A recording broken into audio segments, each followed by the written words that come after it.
deep thought as a leader. You're working hard, you're trying to read a report, you're trying to generate a report, and someone comes to you and says, "Excuse me, I have a quick question I need to ask you." Have you ever been frustrated when that happens? In this video, I'm going to share with you how you can help those individuals that sometimes want to hijack your time by asking you those quick questions when you are in the middle of a project. Because you don't want to come across as the person that's rude, right? You don't want to be the rude person, but you do want to be able to set some boundaries. So we're going to talk about that today. Thank you for the heart emojis, friends. If you have ever struggled with this, I'm going to give you a strategy that I'm telling you will help you to make that fine balance when someone perhaps needs a quick question answered from you and you might be in the middle of a big project. Now, if you're new to me, welcome, welcome. If you're one of my absolutely amazing subscribers, welcome back, friend. This channel heavily focuses in on advanced communication skills and strategies that will help you to develop an unfair competitive advantage as it relates to how you communicate under pressure as a leader. If you are in high stakes situations, in highly visible roles, maybe you are on the media, maybe you are going to be on the news, perhaps you are negotiating your salary, all of these conversations that are under pressure, as I would say, you definitely want to subscribe to this channel. I have over 1,100 videos here just for you that are dedicated to helping you be able to communicate more confidently and concisely under pressure as a leader. Now, let me know in the comments below, have you ever been in a situation where someone has asked you, "I have a quick question to ask you"? Put it in the comments below. I know you as a leader, I know you've been in that situation. I've been in that situation too. So I'll share with you what people typically do when they are in that leadership role. What do they typically do when they do not want to be bothered with people, and how people will sometimes respond to those quick questions in ways that I don't want you to do that. And you let me know what you've seen. What have you seen when you have observed other leaders or executives be in these situations? Put it in the comments below. Let me know. One of the techniques that I have seen people do many years over and over and over again is that they will sometimes shut their door. They will close their office door so that they are not bothered by anybody. Now, is there anything wrong with that? No. Sometimes you need that time just to focus on what you're doing. But sometimes it may be a bit offsetting. And we'll talk about that in just a moment. I want to say hello to King W5J. Hello, hope you're doing well today. And welcome to those of you watching the live today. Let me know what part of the big, beautiful world you are joining from today, friends. And have you ever been interrupted by someone, or you felt like someone was just hijacking your time as a leader by asking you quick questions? Have you? If you've ever had that happen, you want to watch this video until the end, because I'm going to give you a couple of insights that will help you on your journey. Okay, we have Machine Girl Fan 12. Hello, how you doing today? Reverse 7229 says, "Sup, girl?" Hello, welcome, welcome. Ben Scott Davies from England. Welcome from England. What part of England are you from? Reverse 7229 says, "I love your nose." Well, thank you. I appreciate that. All right. As I mentioned, this channel, for those of you watching, I know many of you are new to the channel, that I can tell. I go live here on YouTube about 7 to 8 times a week. This channel is dedicated to high stakes, high pressure communication. If you're someone that wants to be able to be that person that does not freeze when you are in the middle of a stressful situation, or look as if you do not know what to say and how to say it, this is the only channel on YouTube that goes over real-time strategies that will help you in a live setting and answer your questions and support you. This is the best channel on YouTube to do that.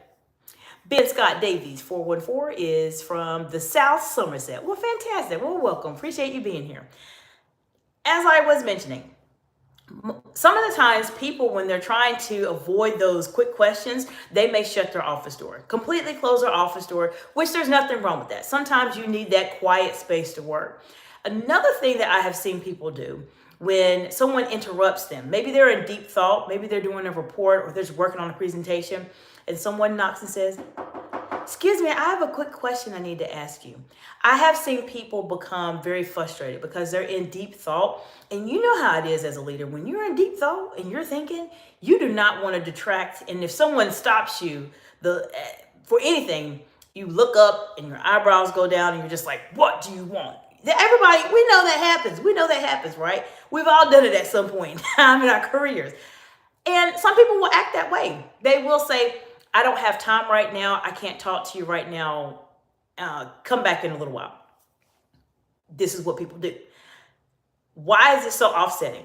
Because when people are coming to you as a leader and they have that quick question, they typically are not, it's not going to be a quick question most of the time. It's going to be a long question. It's going to have a lot more to discuss. But they're asking you a question. And if someone comes to you and they ask you, oh, I have a quick question, and you know it's going to take your time, and then you're in the middle of a presentation or a report that you're working on, then absolutely you do not want to respond in a way that is off-putting by saying, I'm busy, not right now, I can't, later, stop and talk to me at another point in time, and etc. There are ways that you can still communicate that. That's why you subscribe to the channel. There are ways that you can still communicate in a positive way that still protects your time as a leader.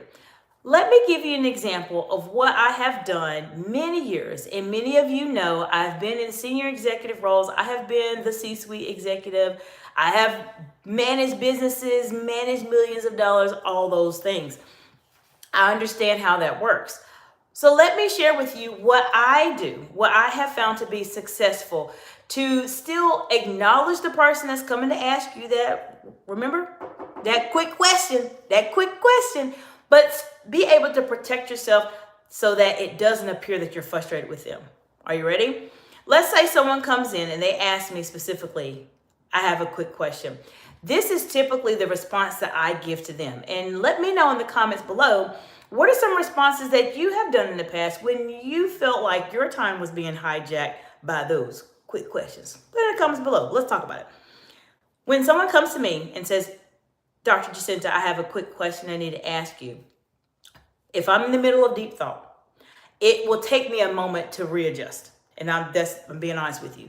So typically when someone says, I have a quick question, I may finish doing what I'm doing. I may be typing, and then I will look up and talk to them because I need to finish what I'm doing, and then I'll talk to them. I will ask them the question that you have. Do you think it's going to take a minute or 2 minutes for us to talk about it, or you think it might need a little bit more time? And usually the person will say, oh, it might take me a little bit more, or it might just take just a minute. And let's say, for instance, they say it's just going to take a minute or two. I would tell them, okay, great, come on in. Let's talk for a couple of moments.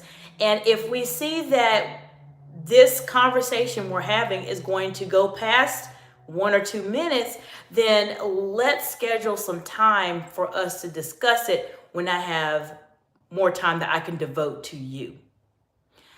I will tell you that majority of the time, this dialogue is well received by the person that is asking you the quick question. And it truly is a win-win for both of you. Let me explain why.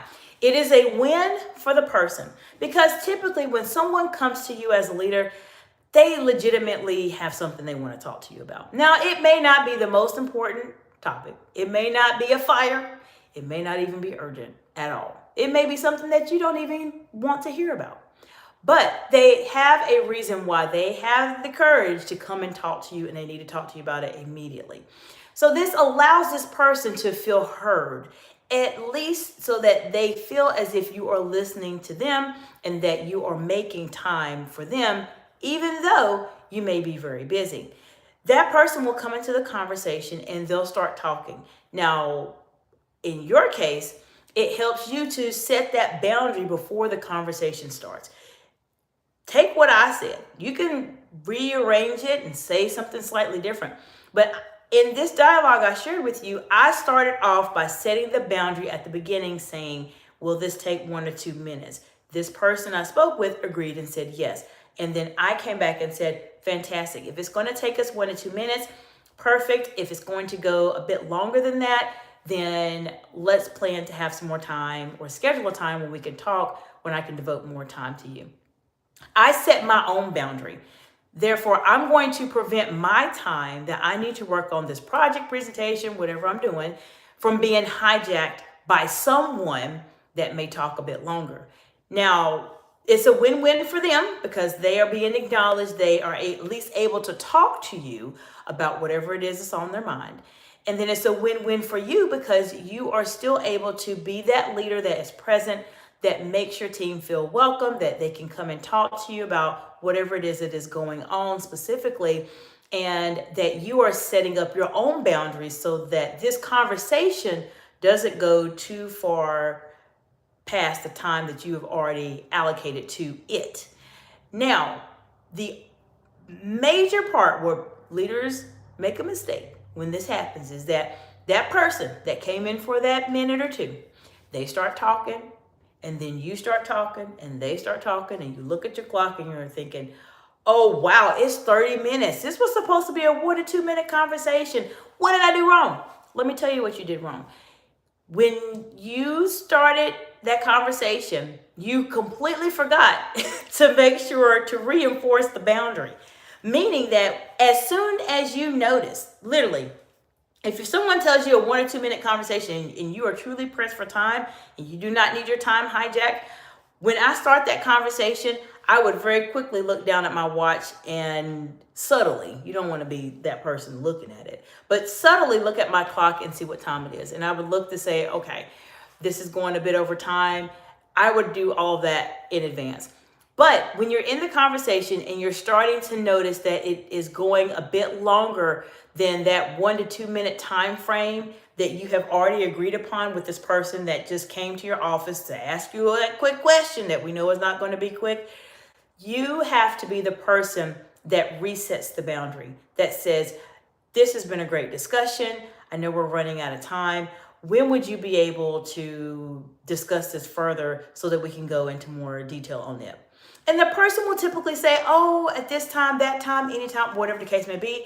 And you can either at that point schedule a time, or at that point you may want to say, let me send you an email, let's coordinate a time, and let's make sure we get this on the calendar, and then the conversation's over. Many leaders do struggle with this because when we're in a conversation with our teams, we just want to talk to them. We just want to have a conversation. We all want to be very good leaders, right? We want to be the person that our team members feel comfortable talking to. But if we're not the people, or if we struggle with resetting those boundaries, then that conversation will go in a different direction. Your time will be officially hijacked, and you'll find yourself very frustrated by the dialogue that you had.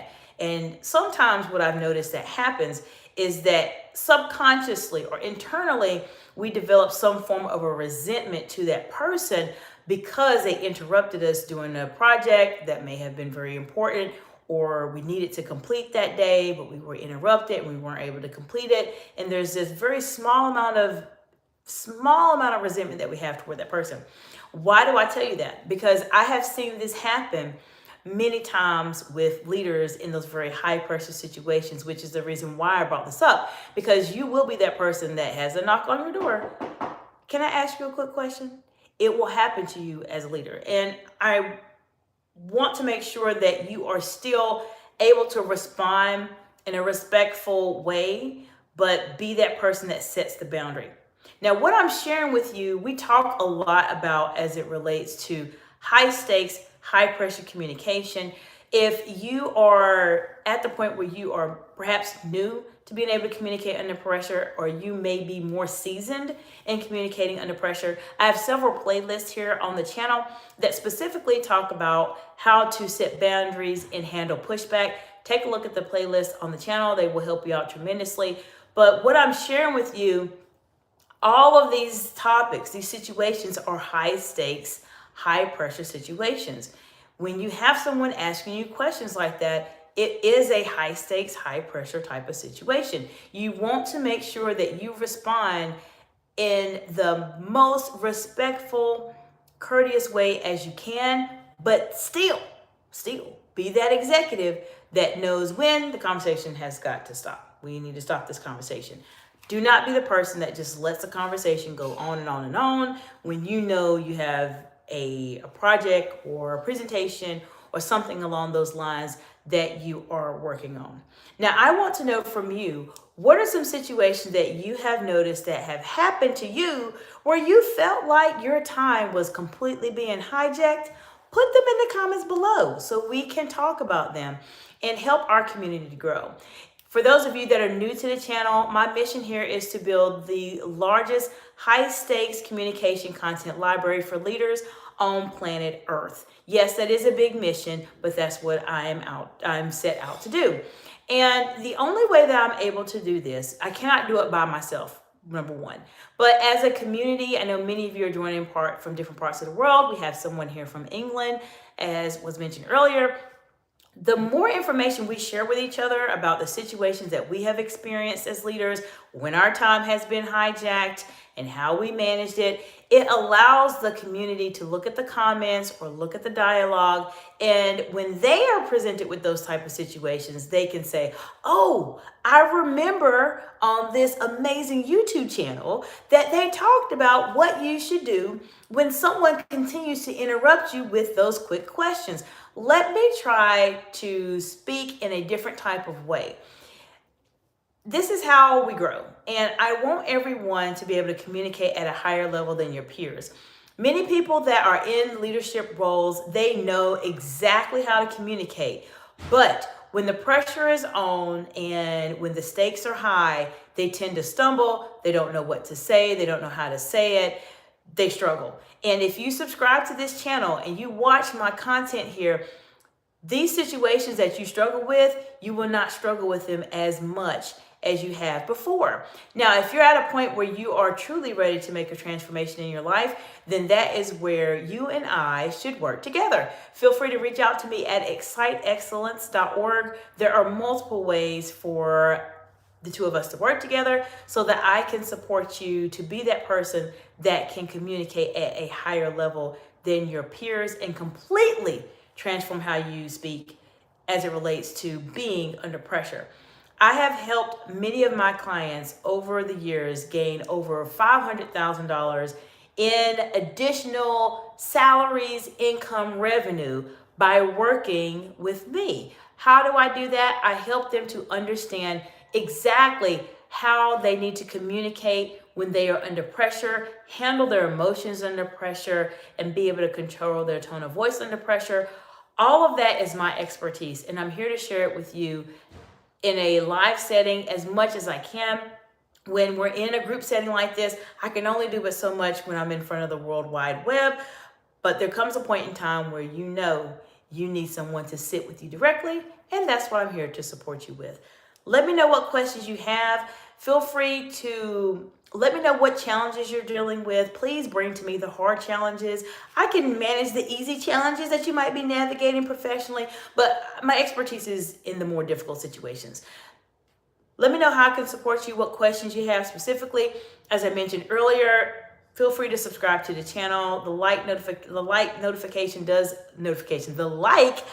button does allow it to reach more individuals, and there's a lot of videos on my playlist that will give you a solid foundation in terms of how to communicate under pressure. But if you find something that you are personally dealing with and you're comfortable putting in the comments, please do so. I'll do a video and give you a shout out in the video. If it's a topic that's a bit more sensitive that you do not want to discuss publicly, then feel free to contact me on Instagram, on LinkedIn, or contact me on my website in terms of my contact us page. Let me know what you're going through, and I'll be happy to support you.